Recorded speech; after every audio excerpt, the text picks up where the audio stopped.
Today I want to talk about the most important thing in our society.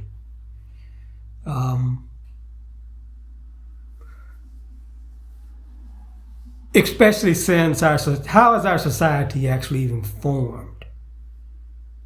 And what governs our society? And that's a question that we have to consider is what is a society, and what is the structure of the society? And that comes to the most important factor, which is democracy. What is democracy? When we look at the states, when they declared their independence from the state of Great Britain, the Declaration of Independence is actually a misleading document. Because what it does is it has a bitch session where they put all their gripes up front as to what they didn't like about being ruled by Great Britain. Okay?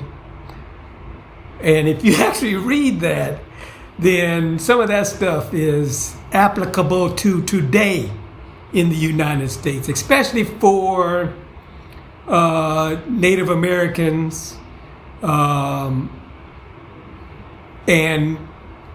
territories like Puerto Rico and other United States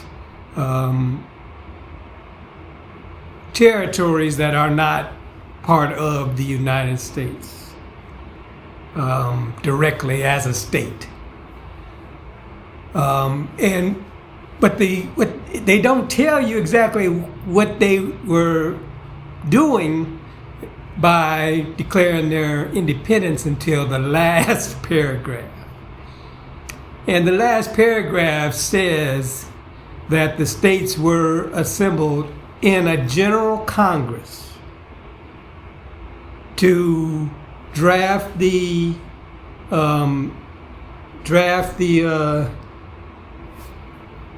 Constitution of the United States. I mean the Declaration of Independence, to gain the rights of a free and independent state to levy war, conclude peace, contract alliances, establish commerce, and to do all other acts and things an independent state may by right do. Okay? That's what each state was declaring their independence for. Okay? So there was no union at that time. Just none. The states were independent states that declared their independence for those reasons. So how could they act together in this? Because they were Confederates, definitely. Because they were states joined in a common cause against a common enemy that made them Confederates. But they had no way of making the decisions collectively. So it left them in a situation where they had no way to act together as a union. And that's why they had to draft the Articles of Confederation and that is a participation versus compliance agreement, which establishes the benefits, privileges, the rights of participation in decision making, and cost associated with their membership in the union.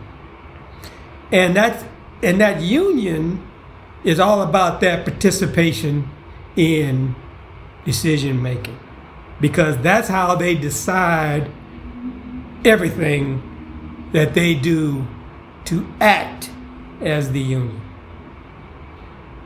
And that's where we get democracy, because everything they do as the union, no matter how trivial it is, has to be determined by a majority consensus of the states as the union, assembled in Congress as equals with equal suffrage to reach a majority consensus.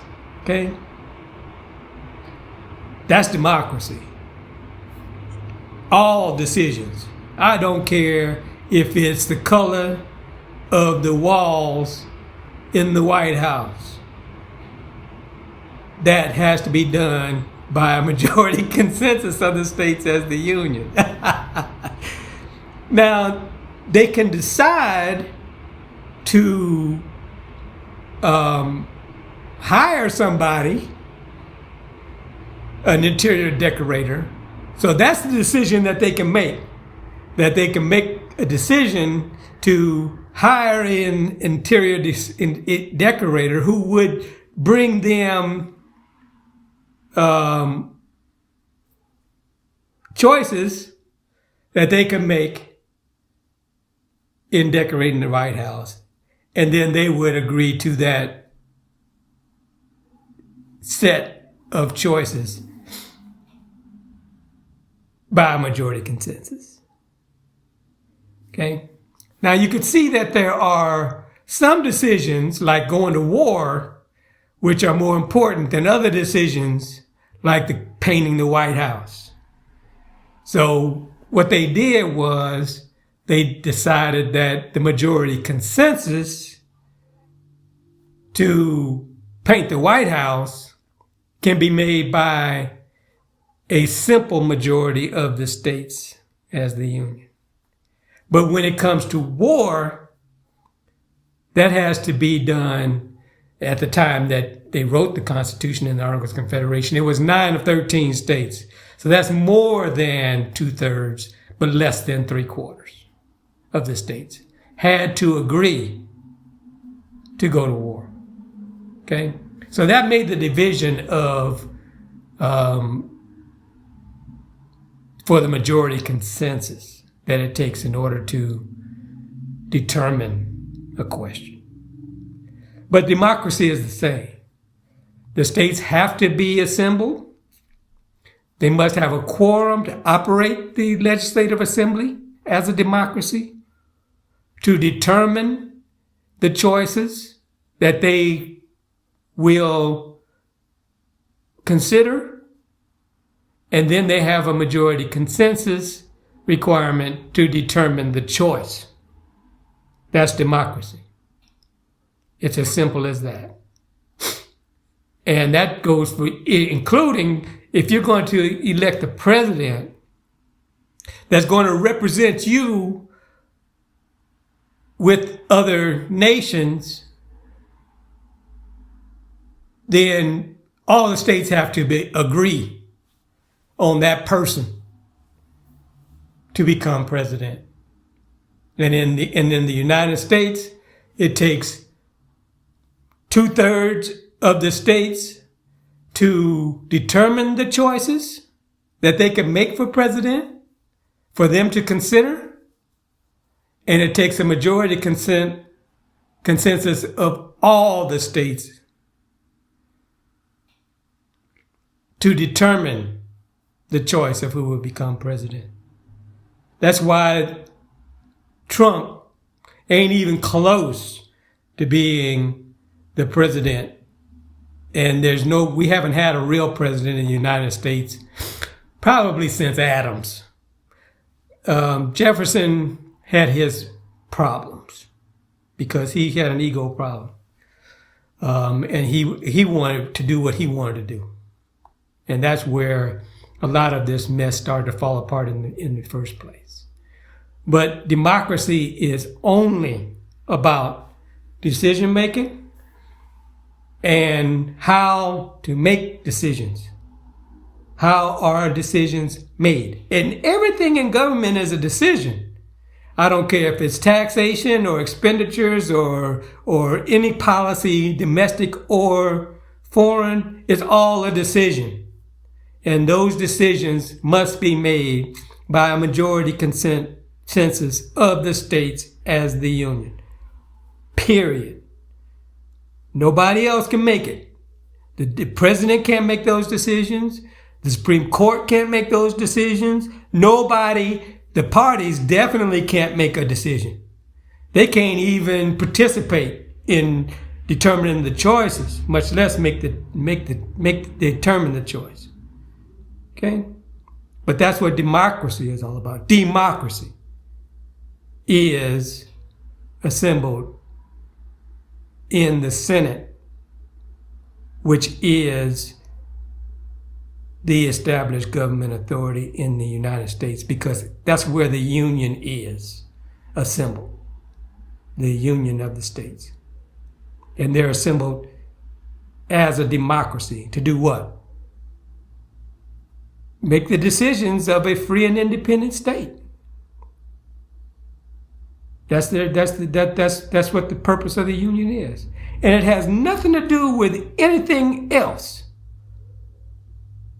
It doesn't have anything to do with these laws and whether somebody, no. It's only about how the states act together to make the decisions of a free and independent state.